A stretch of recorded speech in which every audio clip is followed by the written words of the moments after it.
Voice record ka mamaya? Bakit ganyan talaga yun? Hmm? Voice record ka ba mamaya? Oo, kasi namamaga daw dito yung... I-mute mo naman yan.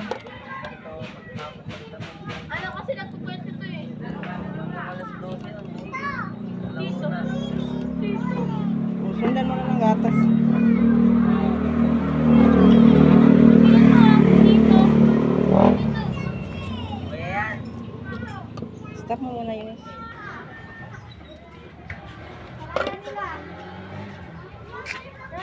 Ikaw na. Kasi lokin. Hindi lang ka mo nalagyan. Huwag na sa ibabaw yun. Parang